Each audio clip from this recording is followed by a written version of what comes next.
Great. It's a perfect segue into my talk from this previous talk, where I'll be sharing out some of the results of our study on agro-biodiversity and cultural foods in urban gardens in the East Bay.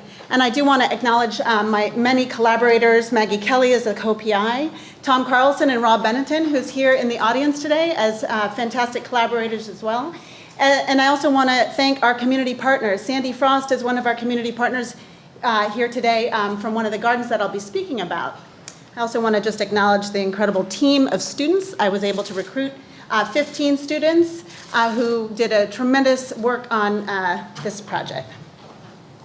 So the overarching goal of this project is really to explore ways of increasing the visibility and opportunity for scaling up the production and exchange of culturally relevant foods in urban areas, and also to promote the continuity of healthful food traditions to combat both food insecurity and other challenges in our urban food deserts. We were also interested in exploring this relationship between cultural diversity and agro-biodiversity in urban areas. So why is this important? Well, our urban areas have really high concentrations of communities that have diet-related diseases, lack of access to fresh and healthy foods. And they're also places where there's high concentration of immigrants who settle in our urban areas, and they often come from cultures with really rich agroecological knowledge and traditions and food cuisines, but when they arrive here, they often undergo a rapid nutrition transition, leaving their cultural foods behind. So the main premise of this project was really to explore what can we learn about these diverse agroecological traditions of immigrant and other refugee populations in our urban areas, and what might be their contributions to urban food security, agro-biodiversity, as well as community and overall cultural health.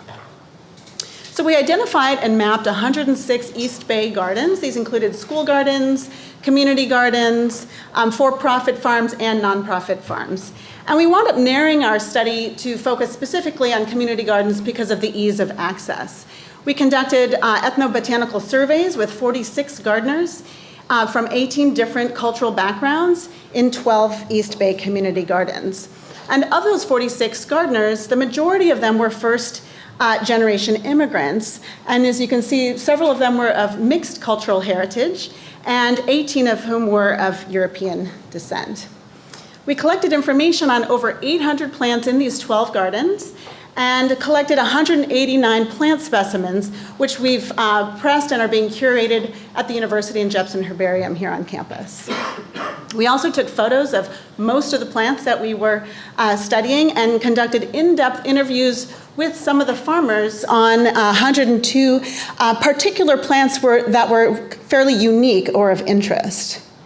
So what we found is that our East Bay community gardens are incredibly rich in agro-biodiversity. In just 10.5 acres, we identified 310 species, representing 71 families. And you can compare that with the world's food supply. We referenced earlier too.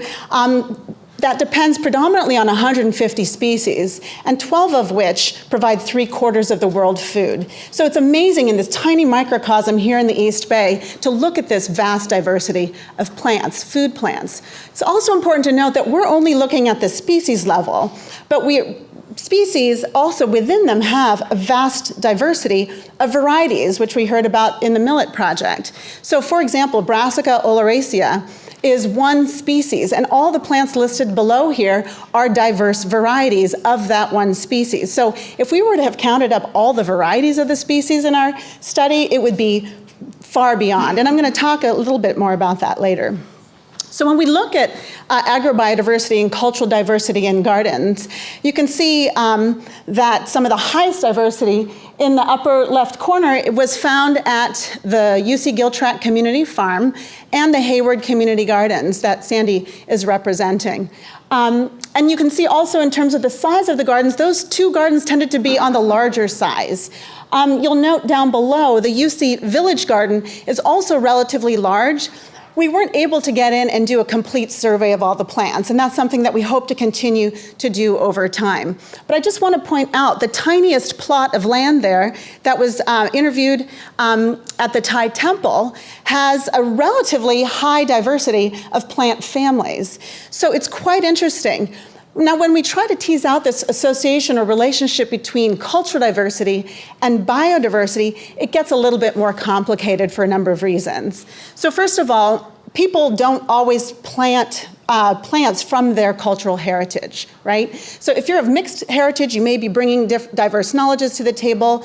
There's a lot of intercultural sharing within these gardens, and there's a lot of people, particularly here in the East Bay, who are kind of foodie culture types, who learn a lot about different plants. And I think that is primarily why it explains the incredible high diversity at the UC Giltrap Community Farm, whereas the cultural diversity is just one. Most of the people making decisions about the plants that are grown there are of European descent, but they rely on information from a lot of the diverse gardeners about what plants to grow there.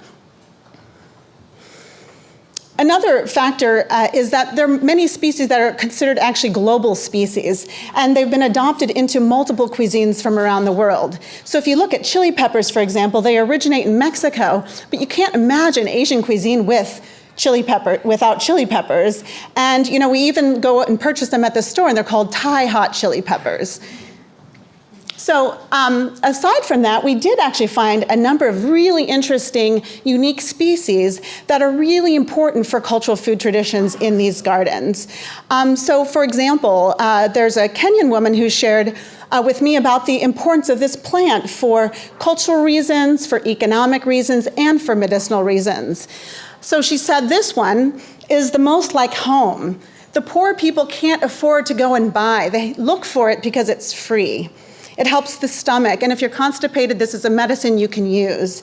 And when the baby teeth is coming, she feels like chewing and there's no more pain. So you can see in this one plant the important value of this. For those of you with babies, contact me later. Another farmer of Mexican descent described in intricate ethno-ecological detail 9 different types of edible cactus in one garden, describing how to identify them based on the color of their, the skin, the exterior, the shape and size of the pads, the use of these plants for food, medicine, of both the nopal, the pads, but also the diverse fruits that are different shapes and sizes and colors and flavors, as well as the flowers. Gandana is a very interesting plant in the allium species that is unique and really highly prized within the Afghani cuisine. And unfortunately, the gardener wasn't there when we went to do the surveys, but I did a quick search online just to see a little bit more about this Gandana plant, and I found numerous blogs where people were trying to find where they could find these seeds because they're so important to their cuisine. So one blog said, after describing what it's used for, said, I've been looking for seeds for these in the United States, but have had no luck. We're currently using leeks and green onions as a substitute, but Gandana has its own distinct flavor that I miss. Another blog said, oh my God, do you still have some Gandana seeds? I have some friends in Switzerland who are Afghan refugees and they miss the flavor of Gandana. It's impossible to find here. The last plant I'll just highlight is the Kenyan sisaka, which has important use by all the Kenyan farmers that I met with, and it's highly nutritious. It's really important for building strength and also for enhancing vitamins and breast milk. And interesting, they said it's like a medicine. It's made for African people. So this is integral to the diet and the cuisine of African people. And they also talked about how their plots, which were not very big, how they're sharing them beyond their garden with other members of their cultural community. So just to summarize, these community gardens are vitally important for maintaining cultural foodways for a number of reasons. They provide opportunities for these diverse community members to come, grow their foods, and then share them, not just within the garden, but within their cultural communities, sometimes drying some of the plants and sending them across the country. It provides space for enhancing cultural continuity, connections with their cultural cuisines, which are really powerful for maintaining cultural identity and pride. And these gardens are rich repositories of traditional ecological knowledge about a whole plethora of plants. And it's something that we can really have an opportunity to learn from. in terms of the interviews that we did, we found that the community gardens do provide, primary reason was for food and food security. However, they also provided a lot of other healthful benefits in terms of mental health, physical health, and even spiritual health. So in conclusion, this study really revealed the importance of community gardens here in the East Bay, not just in terms of the agro-biodiversity that are held in these spaces, but also fostering the cultural continuity of these important food cuisines for many of these community members who are oftentimes really seeking places for their foods. It also provides a space for creating healthful livelihoods in terms of access to food, food security, as well as all the mental and cultural and spiritual health benefits. However, like other vulnerable ecosystems in California, our urban agro-ecosystems are under threat to development pressures, shifting priorities for land use, and also land tenure insecurity. So shortly after we concluded our interviews, the Hayward Community Gardens were closed, and they were slated to be reopened under a new configuration in 2016, but they still remain vacant. As you can see, the lush gardens here, it's pretty much barren with a few goats being grazed. So for this work, we hope to expand beyond the pilot. It was a very small sample size, so we're hoping to continue to expand our work and contribute some of the findings toward urban agriculture policies, and also begin to consider, urban agro-ecosystems as also equally valuable for conserving as are other vulnerable ecosystems in California. Thanks.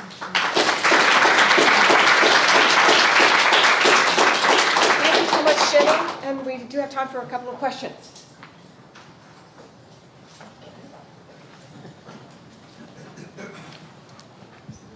Hi, thank you so much for your presentation. It was very interesting.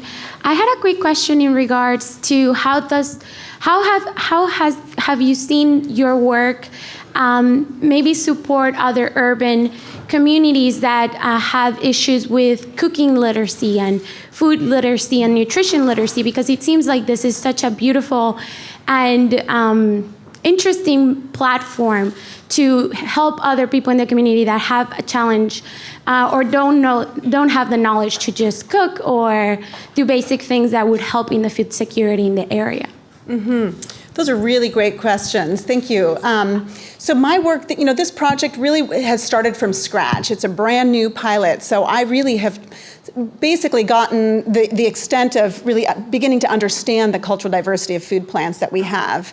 But Cooperative Extension is an organization that I am a part of. It's UC Agricultural Cooperative Extension, and we have a lot of nutrition advisors across the state who do provide nutrition education and cooking classes. And one of the routes that I may be interested in exploring in the future is working with and providing training to some of the folks within Cooperative Extension about valuing these cultural foods, learning how to prepare them, and learning how to promote the continuity of these really healthful food traditions. I mean, as a side note, you look at some of our school lunches, and while some of them have been improved, a lot of them still have these sort of carnival fare foods. And so I've been exploring ways of looking at integrating more culturally relevant foods into the school in different parts of our state where they have high concentrations of diverse communities. So exploring ways of integrating more Asian foods into schools that have high Asian populations, or Mexican foods. So I think you found a really important area of potential future work. I can compliment that. Sure. Thank you. Good morning, everyone. The nutrition education programs for UCA&R are basically two federally funded programs, the Expanded Food and Nutrition Education Program and the UC CalFresh program.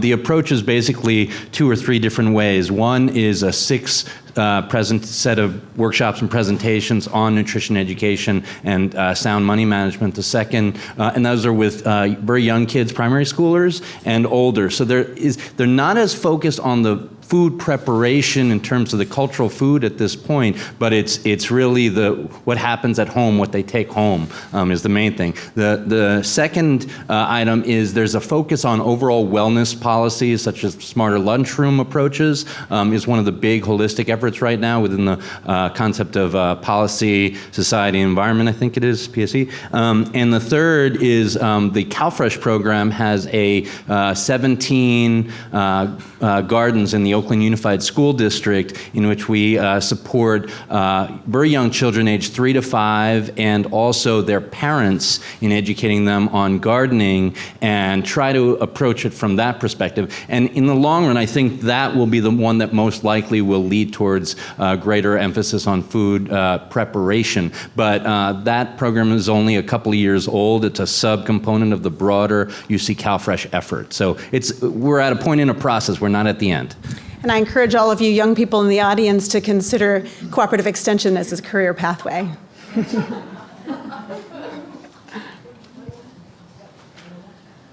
Yeah, thank you again for the great presentation. I had a quick question. You mentioned at the end about like advocacy and working with urban policy as far as conserving land. And as we know, like in the Bay Area, land is very precious. So, and there are a lot of battles happening right now involved with the Oxford Tract. And I was wondering if you had any information or future plans about like figuring out an economic argument or like policy initiatives that could conserve land from development. Though, of course, we also need other housing, et cetera. There are many things at work there, but if you could speak on that. That's right. So as you rightly pointed out, and I mentioned too, there's always competing land, uses, ideas for how is the best and higher use of land.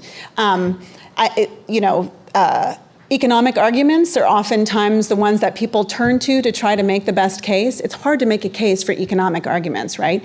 But if you were to tie it into, looking at the impact of maintaining these healthy food traditions and reducing the health consequences of negative diets, if we can elevate alternative stories about the value of these places and hopefully catch the ear of some policymakers, I'm thinking that may be an alternative route to go. And so there are a number of studies out there on the value of community gardens for, physical health, mental health. I haven't seen as many trying to kind of raise up the idea that these are agro-ecosystems that are really highly valuable and that should be considered for preservation as well. So maybe making that ecological argument could possibly be one route as well. Great, thank you.